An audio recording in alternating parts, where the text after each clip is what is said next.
안녕하세요. 대박당꾼 TV의 대박당꾼 전은규 소장입니다. 오늘은 제가 아주 오래전에 10년 전에 좀 실패를 봤던 저도 이제 원숭이도 나무에 떨어질 날이 있듯이 저도 초기에는 실패 사례가 좀 있습니다. 항상 뭐 좋은 얘기만 하는 것보다 저도 실패한 사례가 있기 때문에 오늘은 제가 실패한 사례 두 가지 정도 한번 좀 얘기를 좀 드리겠습니다.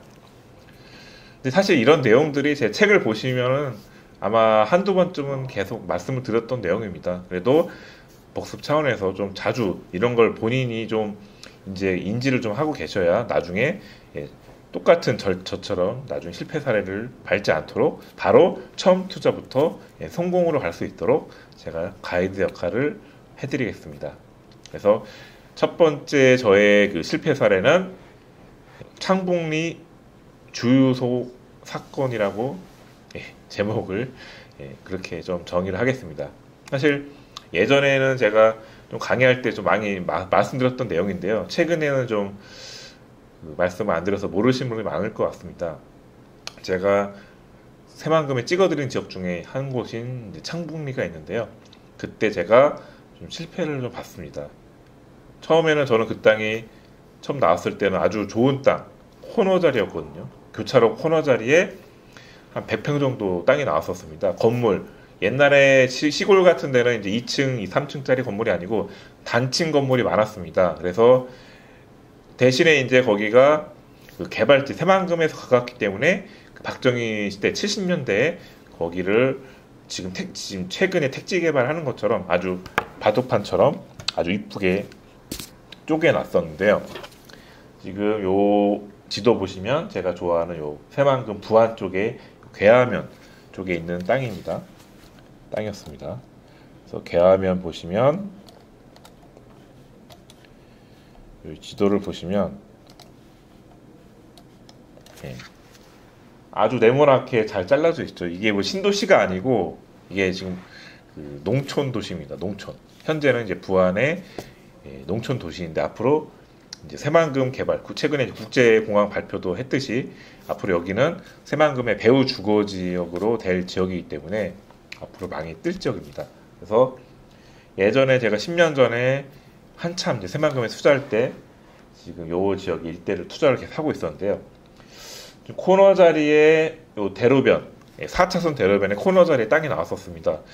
그래서 가격도 이 땅가 건물 아까 말씀드린 단층 건물 포함해서 한 5천만 원에 아주 그래도 거의 뭐 2종 이상 거의 상업지에 준하는 땅이었는데 코너 땅이었는데 왜 이렇게 싸게 나왔지 해서 땅을 보러 갔습니다.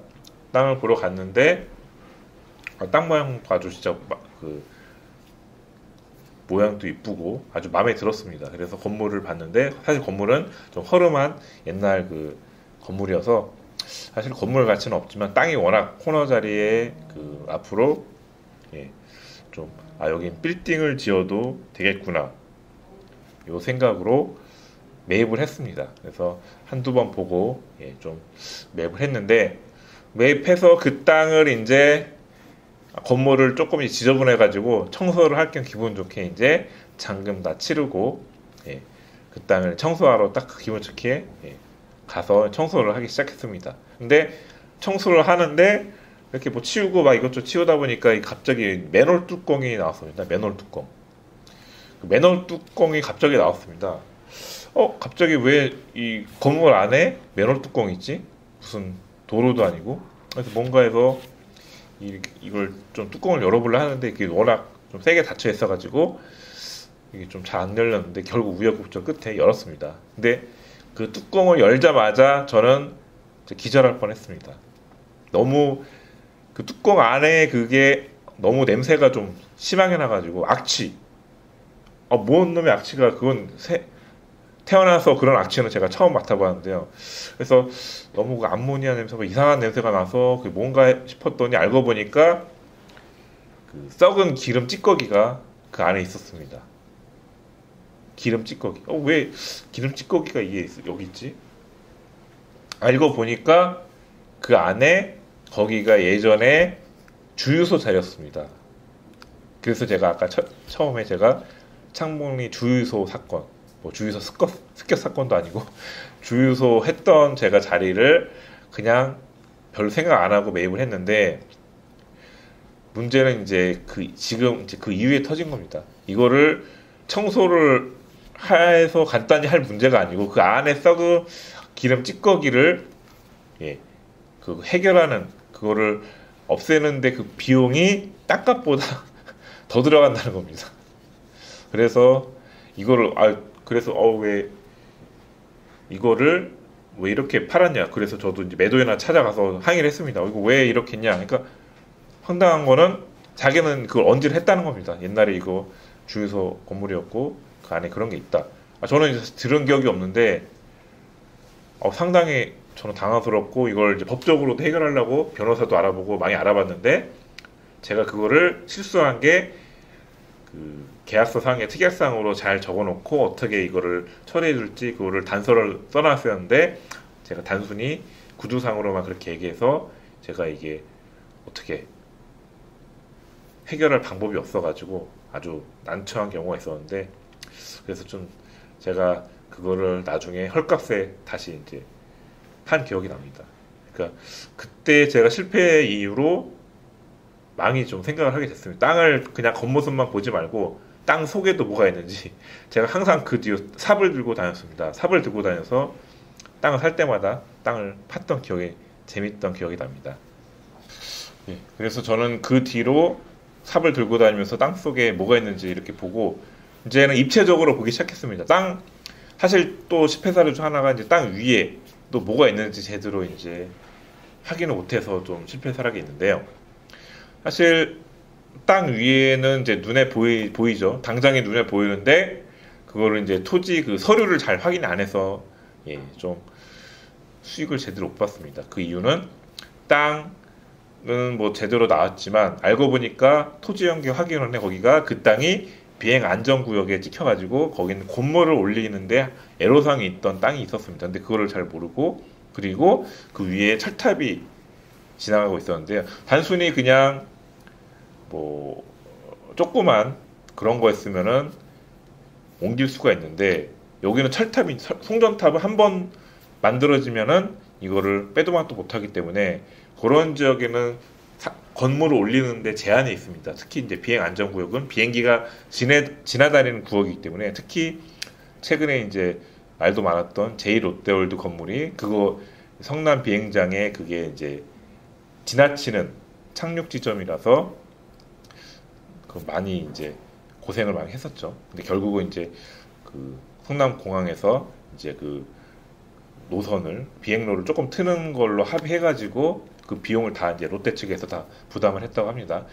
그거를 수천억, 거의 뭐 그 정도 들어가는 돈을 성남 비행장에 해서 비행기 틀어가지고 이제 그 빌딩을 올렸다는 이제 그런 소식이 있는데, 이렇게 그 땅 그런 토지 연계 확인을 정확히 따져보셔야 됩니다.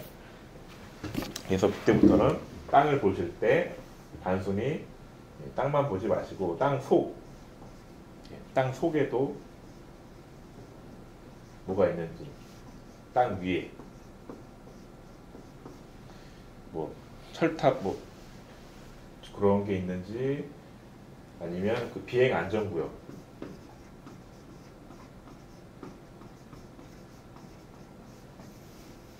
에 찍혀 있는지, 좀 다각도로 땅만 자체만 보지 마시고 좀 전체적으로 좀 큰 그림을 가지고 보시는 게 성공 투자에 가는 이제 지름길이라고 봅니다. 그래서 이 점을 좀 유의하시고요. 특히 이제 그 장마철 지나고 봐야 될 땅도 있습니다. 그래서 그 특히 이제 전원주택지 지을 때, 왜냐하면 장마철이 지고 그 한번 폭우가 한번 쏟아지고 나면은 그 물이 안 빠지는 땅이 있습니다. 그럼 거기는 항상 지반이 단단하지 않고 물렁거려가지고 거기다가 이렇게 콘크리트를 그 이제 집을 올리는데 상당히 애로사항이 있습니다. 그게 이제 굳어야 단단해져야 이제 올리는데, 특히 집 지을 경우는 투자용이면은 뭐 상관이 없지만 특히 집터 같은 경우는 조심해야 됩니다. 그래서 저는 땅을 볼 때 뭐 겨울에 보러 갈 땅이 있고 여름에 보러 갈 땅이 있고 지금처럼 장마 이후에 특히 자기가 거주할 목적이면은 그렇게 좀 장마철에도 한번 이후에 한번 가보셔서 이게 집안이 단단하지 않은지 맞는지는 한번 직접 가보셔야 현장 답사를 통해서 확인이 되기 때문에 그 점 좀 유의하셨으면 좋겠습니다. 예. 그래서 오늘은 저희 실패 사례 이제 첫 번째를 말씀드렸고 다음 시간에는 제 두 번째 실패 사례 절대농지에 실패했던 사례를 가지고 좀 말씀드리겠습니다. 시청해 주셔서 감사합니다. 다음 시간에 뵙겠습니다.